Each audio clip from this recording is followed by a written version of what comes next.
그 작은 성취가 큰 성취를 이룬다라는 말이 이렇게 활용될 수도 있지 않나라는 생각이 들어서 오늘은 그거에 대한 말씀을 안녕하세요. 참된 학습법의 남원장입니다. 요즘 날씨가 굉장히 오락가락한 것 같아요.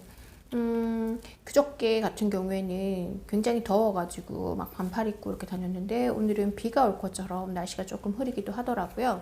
근데 이제 제가 지난 영상에서도 말씀드렸다시피 아이를 등교시키고 나서 운동을 해야겠다라는 생각이 들어서 하고 있는데 매 순간순간마다 고민이 되더라고요. 어떻게 하면 그 전날까지는, 자기 전날까지는 다음날 내가 꼭 해야지 하니까 굉장히 좋았었거든요. 왜냐하면 걸으면서 생각도 좀 정리를 하고 몸도 조금 가벼워지는 느낌이어서 나쁜 게 정말 하나도 없더라고요. 다 좋은 그런 것들만 있어서 운동을 해야 되겠다라고 생각이 드는데 막상 아이 등교를 마치고 걸어올 때가 되면 늘 흔들리더라고요. 근데 이게 제가 이렇게 결심을 하게 된 계기는 예전 그 영상에서 보면 저의 이제 50대의 로망은 산티아고 순례길을 걷는 거다라고 말씀을 드렸었어요. 진짜로 꿈꾸는 로망이 그건데 그러기 위해서는 영어 공부도 필요할 것 같고 꾸준한 그 체력도 필요할 것 같다라는 말씀을 드리면서 운동을 하려고 했죠. 영어 공부도 하려고 했죠. 근데 1, 2년 후도 아니고 뭐 10년까지는 아니지만 아직 많이 남은 미래에 대한 거기 때문에 그게 참 작심삼일도 안 될 정도로 일찍 끝나더라고요. 그러면서 제가 그 애들한테도 얘기를 하거든요. 너무 긴 목표를 가지면 그건 없는 것과 마찬가지더라고요. 어른들도 이런데 아이들을 오죽하겠어요. 그쵸? 그래서 좀 단기간의 목표, 예를 들면 아이들 같은 경우는 이번 중간고사 이제 대비가 조금 너무 늦게 시작을 했다면 기말고사를 목표로 해서 공부를 하는 것도 괜찮고, 그리고 공부를 너무 안 했다면 한 과목 자기가 자신 있는 한 과목부터 시작을 하는 것도 괜찮겠다라는 생각이 들더라고요.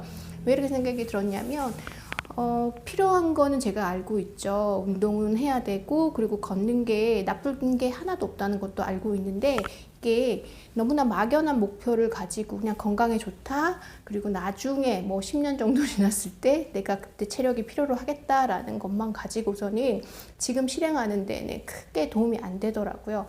그러면서 생각한 게 나한테 보상을 줘야겠다, 중간중간마다 보상을 줘야겠다라는 생각이 들어서 제가 그 마흔 이후로 1년에 한 번씩, 많게는 3차례 정도씩 혼자서 여행을 다녔었거든요. 근데 지금 코로나로 인해서 작년은 아예 못 갔고, 올해 같은 경우에도 이제 여행 혼자는 특히나 이제 못 가고 있는 상황인데, 제가 혼자서 항공권을 끊었어요. 부산 가는 KTX 비용보다 싸더라고요.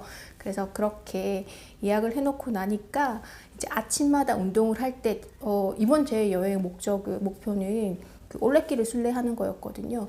제가 긴 장기간의 목표로 봤을 때 저는 스페인에 있는 산티아고를 순례하는 거였는데 그건 굉장히 긴 거리잖아요. 그리고 기간도 굉장히 오래 걸리고, 그 과정을 위해서 내가 지금 필요한 것들을 키우기 위해서 운동과 영어를 꾸준히 해야 되겠다라는 생각은 드는데 어느 정도까지 내가 움직여줘야 되는 건지 되게 좀 막연하더라고요. 그냥 하면 좋겠지, 안 하는 것보다 해야지, 뭐 이 정도 선에서만 하니까 발전이 별로 없더라고요. 그래서 그 전에 제주도에 있는 올레길을 가면 어떨까라는 생각이 들었어요. 제주도 여행은 사실 여러 차례 갔었었는데 가족들과 같이 가다 보니까 주로 차로 많이 이동을 했었었는데 이번 기회에 혼자 가는 여행을 올레길 투어를 하는 것도 괜찮겠다라는 생각이 들어서 항공권을 예약을 했고, 그리고 이제 숙소도 잡고 갈 계획을 하죠. 올레길 같은 경우에는 제일 무난한 코스, 편안한 코스라고 해도 보통 한 3시간 정도 소요되는 거리더라고요. 지금처럼 이렇게 움직이지 않았다가 갔을 때는 좀 많이 힘들 수도 있겠다라는 생각이 들어서 이제 단기 목표가 다음 달에 갈 제주도 올레길 여행을 위해서 이제 운동을 하기로 했죠. 그리고 이번 주는 쭉 지켜졌었는데, 그리고 오늘 같은 경우에는 진짜로 하기 싫었는데 원래 보통 2바퀴를 걷거든요. 그러면 한 2km에서 2.5km 정도 되는 것 같은데, 그러면 한 바퀴만 돌자. 오늘은 날씨도 그렇고 어저께 제가 무리했던 것도 있고 그러니까 나와의 약속이기 때문에 안 하는 건 좀 그렇고 한 바퀴만 돌자라는 마음으로 시작을 했어요. 근데 한 바퀴가 끝나갈 무렵이 되니까 두 바퀴가 걸어지더라고요. 그래서 학생들한테도 그러지 않을까? 그래서 공부를 할 때 너무나 큰 목표를 주게 되면 아이들이 그게 실감이 나질 않아요. 그래서 그냥 한 과목, 그러니까 좀 공부를 꾸준히 했던 친구들 같은 경우에는 뭐 이번 중간고사가 목표가 될 수도 있지만 그렇게 하지 않았던 친구들은 한 과목만 기준을 잡아도 그 한 과목이 성취를 하게 되면 나머지 과목들도 좀 더 발전할 수 있지 않나 그런 생각이 들더라고요. 그래서 많은 책에서 보던 그 작은 성취가 큰 성취를 이룬다라는 말이 이렇게 활용될 수도 있지 않나라는 생각이 들어서 오늘은 그거에 대한 말씀을 드렸습니다.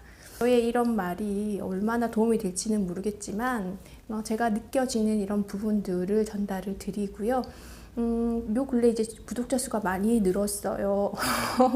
너무 감사한 일인데 또 그만큼 책임감도 느껴지게 돼서 부담이 좀 되긴 하더라고요. 아주 크고 거대한 이런 계획이나 이런 걸 가지고 있지는 않지만 제가 살아오면서 느꼈던 부분, 누구나 다 공감할 수 있는 이야기인 것 같아요. 그런 거일 때 조금 더 관심이 가게 되더라고요. 너무 대단하고 큰 프로젝트 같은 경우에는 공감 정도가 좀 맞는 말이긴 한데 나는 그닥 크게 와닿는 게 없는데 나와 비슷한 상황이거나 나처럼 느끼는 경우가 공감이라든지 이런 것들이 형성이 되면 그게 더 크게 와닿더라고요. 뭐 대단한 게 아니더라도 내가 느꼈던 표현하기 애매했던 그 감정을 같이 공유한다는 것만으로도 굉장히 위로가 되더라고요. 네, 오늘 제 영상은 여기까지고요. 다음에 다시 인사드리도록 하겠습니다. 시청해주셔서 감사합니다.